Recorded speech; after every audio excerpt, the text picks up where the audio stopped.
presents another educational episode of How to Protect Yourself from the Living Dead. Here's your host, Matt Raybin.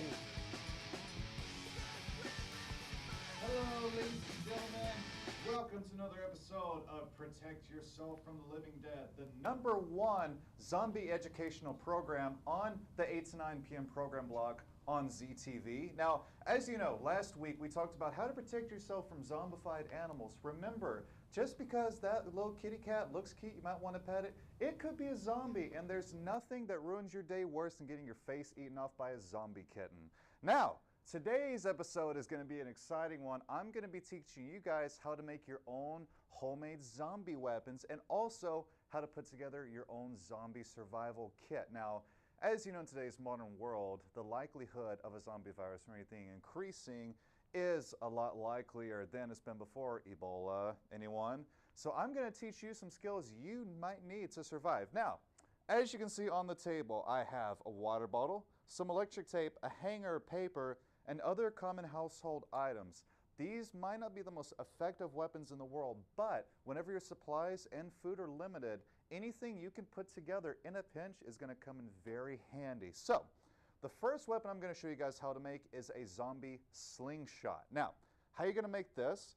You can take any common water bottle, make sure it's empty. You don't need the lids. They're all ready. We can get rid of that.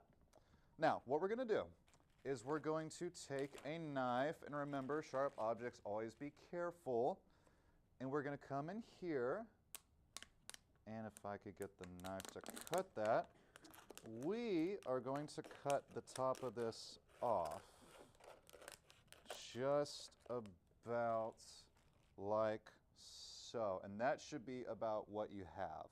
Now, what we're going to do next, so we're going to take a typical balloon. It doesn't have to be, any kind in particular.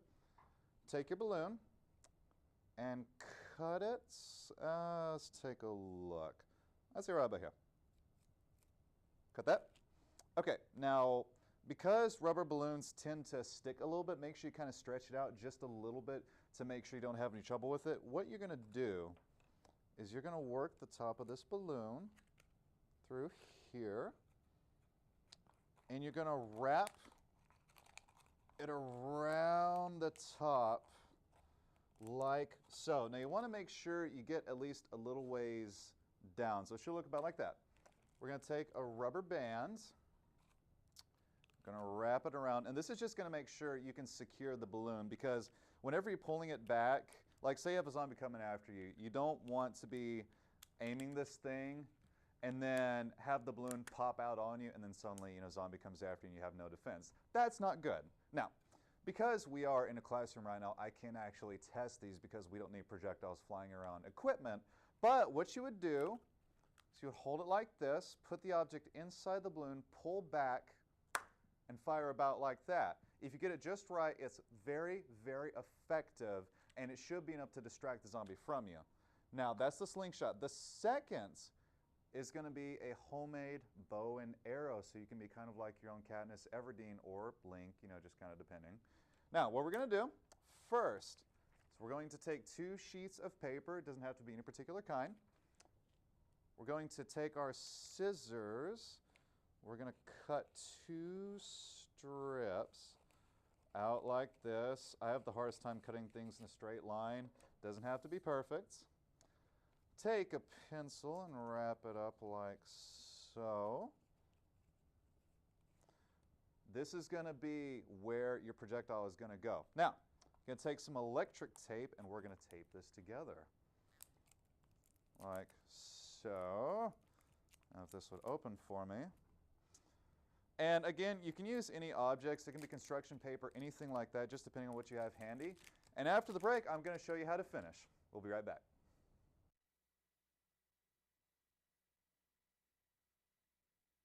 Are you a new parent and can't find a way to make your baby stop crying? All new parents struggle with this. You need the baby translator. Put it on your baby's head and real human language will be heard. Oh, that's much better. Thanks, Daddy. I love you. Thanks, baby translator. Get your your baby translator today. Welcome back, ladies and gentlemen. So, whenever we left, we were putting together our bow and arrow. Now, whenever you're done cutting this, it should look about like this. Have a nice little tube there. What you're going to do is you're going to secure it to the side of your hanger, and we're going to tape it together about like so. Next, take one rubber band, and pop it on the hooks like so. That way you can get a nice solid pull action like that. I know, this is exciting stuff. I love it. Okay, and we're going to take a piece of tape and wrap it around the rubber band about where your projectile would be. About like this. Wrap that. All right, and it would be about like this. So if you put it on the inside, you could pull it back like this and actually have your own projectile to fire. So, those are your two zombie weapons. You've got your slingshot and your bow and arrow. Again, they may not be the most effective weapons in the world, but you can use them with household items, anything you find laying around. In the apocalypse, it is going to be limited, and if you're crafty like MacGyver, you can come up with all sorts of great stuff. Now, second thing we're going to talk about today, how to make your own zombie survival kit. And the first item, many of you might be a bit confused by this, but one thing you can use to distract zombies, spam. Now, why spam, you might ask? Spam has a similar consistency to human brains, so zombies won't know the difference. And that broke off, so we're not actually going to open it. But what's cool is, as we all know, spam stinks and it smells terrible. It actually probably smells about like a brain that's just been pulled out of the skull.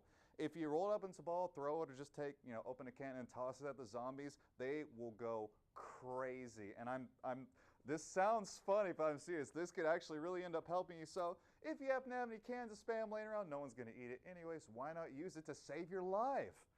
Also, you always want to make sure you have a change of clothes just in case you're being chased down.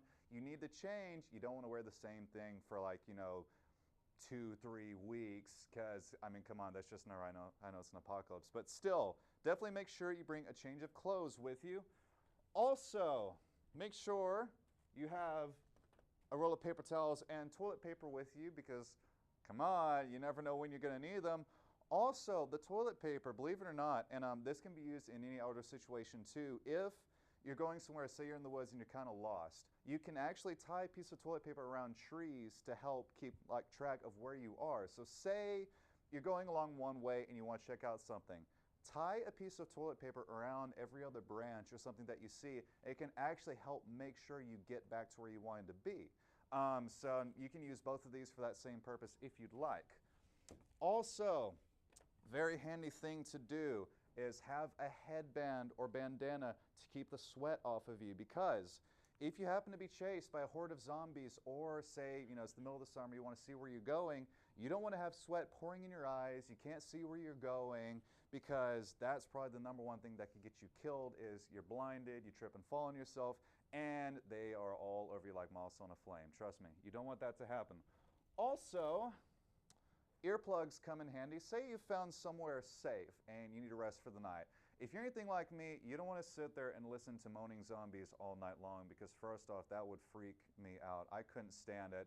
Just for a little peace of mind, any kind of earplugs or anything. But if you're out in the open, make sure you take them out, obviously, so you can hear them coming. You don't want to have that happen to you. And of course, make sure to have plenty of rations with you. Have a backpack, lots of Cliff Bars, granola bars, plenty of water. Anything like that could definitely keep you alive.